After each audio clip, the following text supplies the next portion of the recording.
राधे राधे। मेरे प्यारे भाइयों बहनों माताओं माँ बंधुओं, संस्कार की बातें चैनल में आपका स्वागत है। बंधुओं, आज मैं आपको श्रवण करवा रही हूँ आषाढ़ मास में सुने जाने वाले स्कंद महापुराण की कथा। बंधुओं, जो कोई भी आषाढ़ मास में स्कंद महापुराण की कथा को सुनते हैं उन्हें अनेक तीर्थों पर जाने के बराबर पुण्य की प्राप्ति होती है। अर्थात आप घर बैठे ही तीर्थ स्नान के पुण्य का फल पा लेते हैं। इसलिए बंधुओं, घर बैठे ही स्कंद महापुराण की कथा सुने और तीर्थ स्नान के बराबर पुण्य की प्राप्ति करें। बंधुओं, यदि आपने YouTube चैनल संस्कार की बातें अब तक सब्सक्राइब नहीं किया तो जरूर करें और बेल आइकन दबाना ना भूलें ताकि आपको हमारी आने वाली सभी वीडियोस की जानकारी सबसे पहले हो सके। बोलो स्कंद भगवान की जय, शिव शंकर भोलेनाथ की जय। लोमश जी कहते हैं, इसी बीच में दैत्यों ने पाताल निवासी राजा बलि के पास आकर इंद्र की सारी चेष्टाएं कह सुनाई।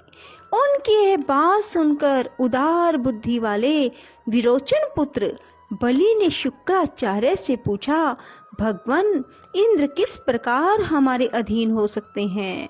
शुक्राचार्य ने उत्तर दिया, दैत्यराज, तुम विश्वविद नामक यज्ञ करो। यज्ञ के बिना कार्य सिद्ध नहीं होगा। ऐसा ही करूंगा। यूं कहकर उनकी आज्ञा शिरोधार्य करने के पश्चात दैत्यराज बलि ने यज्ञ करने का विचार किया। बलि का हृदय बड़ा उदार था। उन्होंने यज्ञ के लिए जो जो पदार्थ आवश्यक थे उन सब का प्रयत्न पूर्वक संग्रह किया। महामना शुक्र ने वह महायज्ञ आरंभ कराया। यज्ञ की दीक्षा लेकर राजा बलि ने अग्निदेव को हविष्य से तृप्त किया।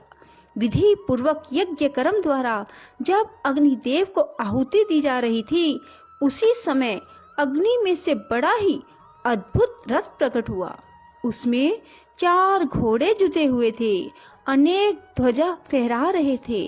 वह महान कांतिमान रथ भांति भांति के शस्त्रों से संयुक्त और अनेक अनेक अस्त्रों से अलंकृत था। रथ प्रकट होने के पश्चात शुक्राचार्य की आज्ञा लेकर बलि ने अवभृत स्नान किया। फिर उस रथ की पूजा करके राजा बलि उस पर आरूढ़ हुए और दैत्यों की सेना साथ लेकर इंद्र से युद्ध करने के लिए तत्काल ही स्वर्ग लोक में जा पहुंचे।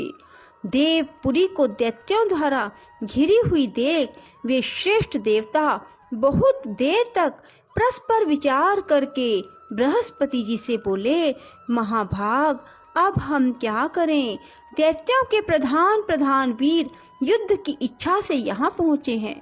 उनकी बात सुनकर बृहस्पति जी ने कहा, देवताओं, ये दैत्य लोग अभी अभी यज्ञ समाप्त करके शुक्राचार्य की आज्ञा लेकर यहाँ आए हैं। ये सभी इस समय तपस्या और पराक्रम के द्वारा अजेय हैं। गुरु का यह वचन सुनकर संपूर्ण देवता लज्जित हो गए। इंद्र की भी बुद्धि काम नहीं दे रही थी। वे गुरु की फटकार पाकर लज्जा युक्त और चिंता मगन हो गए। सब देवता भय से व्याकुल हो कश्यप जी के पवित्र आश्रम पर गए। वहां उन सब ने माता अदिति से दैत्यों की सारी चेष्टाएं कह सुनाई। वह अप्रिय समाचार सुनकर पुत्र वत्सला अदिति ने कश्यप जी से कहा, महर्षि, देवताओं पर बड़ी भारी विपत्ति आई है। मेरी बात सुने और सुनकर उसके लिए कोई उपाय करें। प्रजापति देवता अमरावती छोड़कर आपके आश्रम में आए हैं। आप उनकी रक्षा करें। अदिति की बात सुनकर कश्यप ने कहा, भामिनी, इस समय असुरों का क्षय बड़ी भारी तपस्या के द्वारा ही हो सकता है। देवताओं की कार्य सिद्धि बहुत शीघ्र नहीं हो सकती। महाभागे, मैं तुम्हारे मनोरथ की सिद्धि के लिए यह व्रत बतला रहा हूँ। शुभे, इस प्रयत्न पूर्वक शास्त्रोक्त विधि के अनुसार करो। देवी, भाद्रपद मास में दशमी तिथि को मनुष्य संयम नियम के साथ पवित्रता पूर्वक रहकर भगवान विष्णु की प्रसन्नता के लिए एक भुक्त व्रत करे, एक ही बार भोजन करे। सुंदरी, भगवत भक्तों को चाहिए कि वे संपूर्ण मनोवांछित वरों के ईश्वर साक्षात श्री हरि की प्रार्थना करें। प्रार्थना का मंत्र इस प्रकार है। तो भक्तो अस्मयम नाथ दशमयादि दिनत्रयम व्रतम चराम्यहम विष्णु अनुज्ञाम दातुर्महसि। हे नाथ, मैं आपका भगत हूँ और दशमी से लेकर 3 दिन तक व्रत करना चाहता हूँ। विष्णु, इसके लिए आप आज्ञा दें।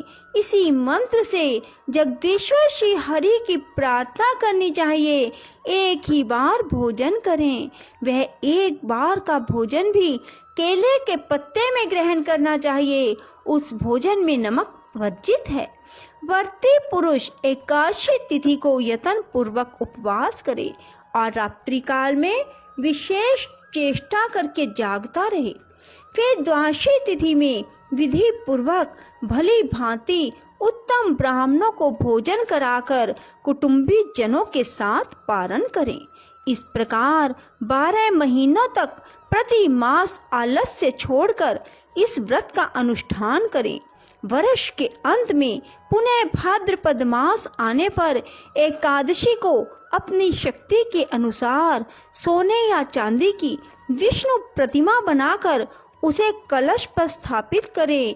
उसी में यत्न पूर्वक भगवान विष्णु की पूजा करके व्रती पुरुष सब दोषों की शांति के लिए श्रवण नक्षत्र युक्त पाप नाशिनी द्वादशी तिथि को उपवास करे।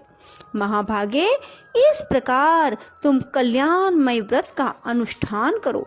पतिव्रता अदिति ने देवताओं की कार्य सिद्धि के लिए पूर्ण एकाग्रता के साथ कश्यप जी के बताए हुए उस व्रत का पालन किया। 1 वर्ष तक इस प्रकार व्रत करने से भगवान श्री हरि संतुष्ट हो गए। ब्राह्मणों, उस समय श्रवण नक्षत्र युक्त द्वादशी तिथि को भगवान का वामन रूप में प्रादुर्भाव हुआ। वे ब्रह्मचारी बालक का रूप धारण करके परम शोभायमान दिखाई देते थे। उनके 2 भुजाएं थी, कमल के समान खिले हुए सुंदर नेत्र थे। उनके श्री अंगों की कांति अलसी के फूल की भांति श्याम थी। वे वनमाला से अलंकृत थे। अदिति देवी पूजा के मध्य में ही भगवान का इस रूप में दर्शन पाकर आश्चर्यचकित हो उठी। उस समय उन्होंने कश्यप जी के साथ भगवान का इस प्रकार स्तवन किया, जो कारण के भी परम कारण है। उन विश्वात्मा, विश्वविशिष्टा तथा अजन्मा श्री हरि को नमस्कार है, नमस्कार है। अनंत रूप श्री हरि को नमस्कार है, नमस्कार है।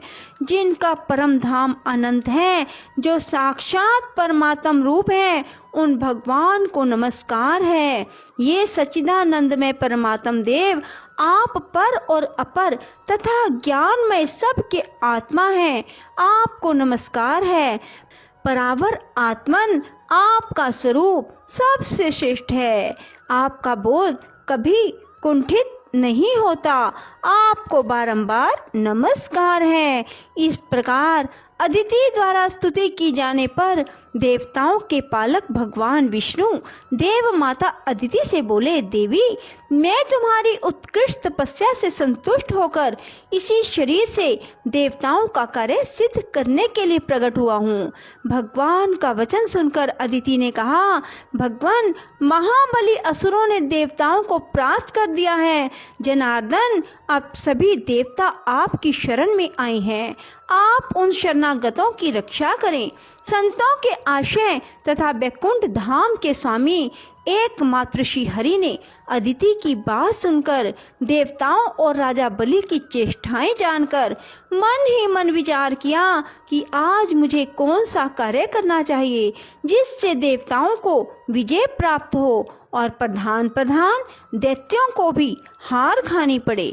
उधर बलि आदि असुरों को यह मालूम नहीं था कि देवता नाना प्रकार के रूप धारण करके स्वर्ग से निकलकर कश्यप जी के आश्रम पर चले गए हैं।